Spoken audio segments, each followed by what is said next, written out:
Hello, you're watching PC Jack. So it's been over 2 years since the Steam Deck launched back in February of 2022. And while I've had a lot of experience with it over the last couple of years, I wanted to take the time in today's video to go over how I feel about the Steam Deck over 2 years later, what I'm playing on it, what I still think about if I still like it, and a couple of other things I wanted to address. Now, I did publish multiple videos on the Steam Deck back when it first released, and while I've had a lot more time to develop my thoughts on how I feel about the Steam Deck, I wanted to make sure we discuss the things about the Steam Deck that we need to talk about in 2024. Now, back when I first reviewed the Steam Deck, I was very impressed with the level of performance you could get out of a handheld such as this.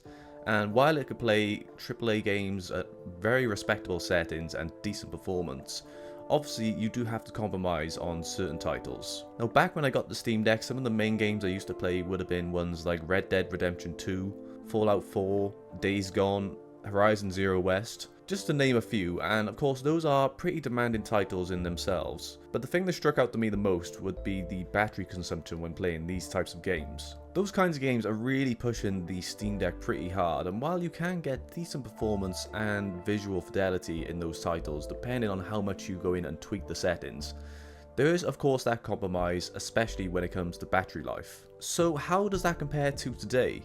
Well, in actual fact, I barely play any AAA titles on this device at all.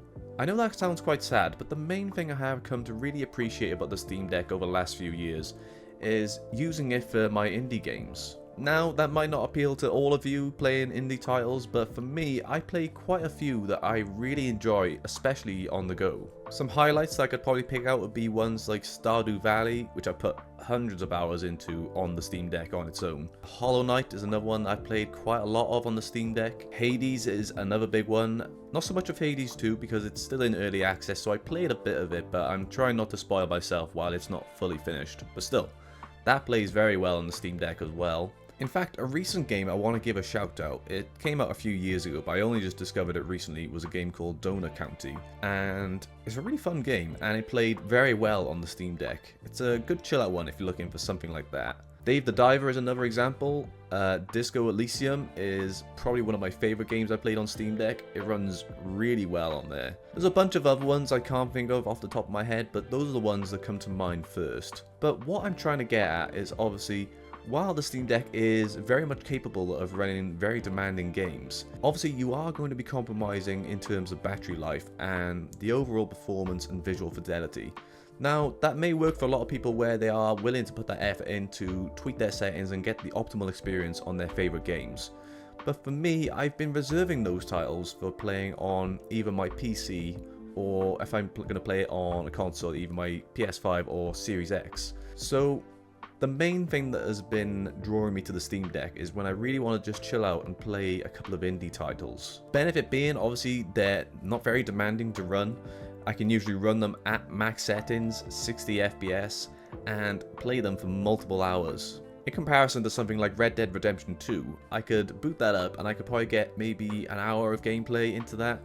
I might be underestimating it, but it is definitely significantly less than if I was playing a less demanding game. Now, of course, a lot of that is mitigated by playing with the Steam Deck plugged in, but you obviously are missing out on the versatility of being able to play it any way you want if you're tethered by that wire. Now, one of the other aspects of the Steam Deck that I did really enjoy, although I haven't done it much lately, is getting into emulation. And I did play a couple of titles like Breath of the Wild on the Steam Deck. I went for some older games like Tony Hawk's Underground, which was awesome to play because I hadn't played it in probably 20 years at this point. There's a couple of other ones, but for emulation, the Steam Deck is a really capable device in that regard. But it does take a lot more setup, because of course, for those who are having to run emulators such as Emu or some other ones, Dolphin, PSX 3 or 2, Xenia if you're using certain ones like that.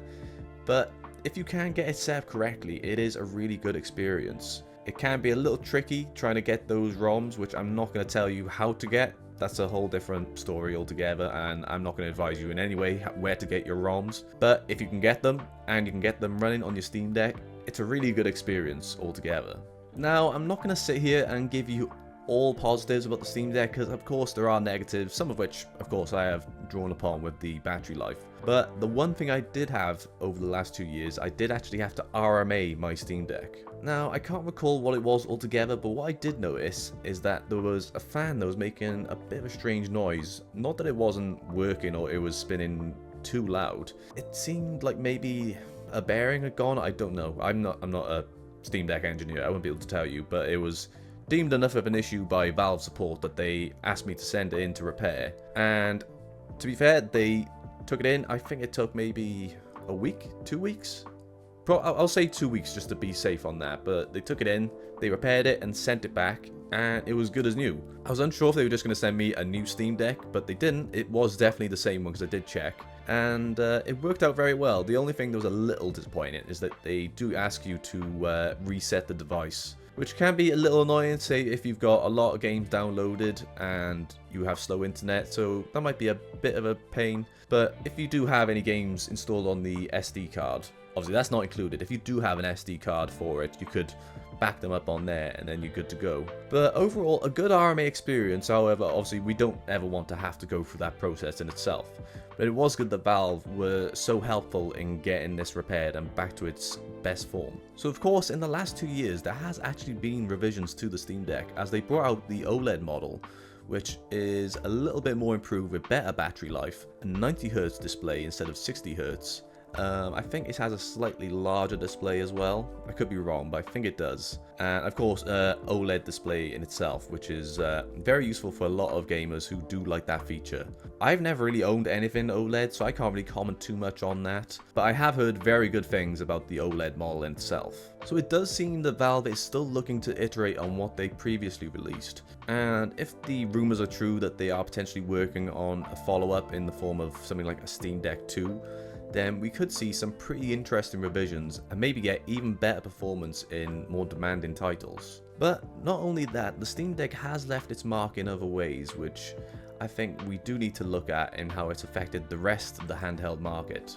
As you would have seen, there's now competitors such as the ROG Ally and also the PS Portal. The PS Portal not so much because that's a streaming device rather than a native handheld, so you do actually need to have a PlayStation 5 in order to stream from it to the Portal. But it's still very popular. There was a lot of people that were a bit skeptical of the device when it first was announced, but after it was launched, it did pick up quite well and a lot of people did buy it, so it's definitely a popular option that people have gone for. Now we do need to look at the ROG Ally as it does improve quite significantly over the Steam Deck as it has better performance along with a 1080p display and a 120Hz refresh rate. So a lot of people have been really drawn to that, but the main drawback I found is that it runs Windows 11 and it's been the main thing that a lot of people have criticized about the ROG Ally. So when you compare it to the Steam Deck, the biggest thing that Valve seem to have nailed down is its UI, which when people say, oh, the Steam Deck runs on Linux, it's going to be an absolute nightmare to figure out. It's actually not the case at all, because the way that Valve have designed it, it just works so cleanly out the box. And even if you've never played PC games before, you can have a really easy experience installing your games or buying your games as well, just navigating anything through Steam, because the Steam OS on the Steam Deck just runs so flawlessly that it does make the competition suffer a little, as it doesn't work quite so well for something like Windows 11 when you put it into this sort of format. So moving forward, what do I really want to see out of the Steam Deck over the next few years of its life? Well, to be honest, I'm perfectly happy with the one I have right now, and if I continue on this cadence of playing lesser demanding games such as indies and stuff like that, then I don't see this being obsolete for quite some time. And the advantages it has over playing something more demanding makes it still a worthwhile purchase for me now. And I would have paid about £450, I believe, in the UK for the 256GB model. And you can probably pick them up a little cheaper now. I think they do some discounts on older models. I don't know if they sell the 64GB version anymore, but personally, I wouldn't recommend that one because it's eMMC memory, and a lot of games are bigger than 64GB as well, so you'd really be pushing it, although you could swap out the storage, but that's a whole different ordeal in itself. But that you can definitely get a lot cheaper than it was back in the day, unless you're going for the OLED, which I think is still pretty much the same retail price. But overall, I'm still really happy with it, and when I can justify its use if I'm playing on the go for certain titles, it still plays really well, and compared to the competition, it's still holding up, even if it's lesser performing than something like the ROG Ally, for example. Now, things could change a little bit as we approach the launch of the Switch 2, which we still know nothing about really right now, but I would pretty much assume that it's gonna sell really well compared to the Steam Deck, which is pretty obvious coming from a Nintendo device. But the Steam Deck still has its market, and it has brought a lot of people into the PC gaming ecosystem, as it just offers a really flawless and clean entry with minimal effort involved. Now, that effort can increase depending if you're playing unsupported games, but if you are willing to go that route and tweak things even further, get into the desktop mode and install some updates and mods, it's a worthwhile endeavour for some games, but it'll depend on what you are like as a gamer and if you're willing to put in that effort. But let me know your thoughts on the Steam Deck down below. Do you have a Steam Deck, or are you thinking about getting one, or do you have one of the competitors like the ROG Ally or the PS Portal? If you enjoyed this video, then please feel free to like and subscribe for more videos on the way soon. Thanks for watching, and I'll see you next time.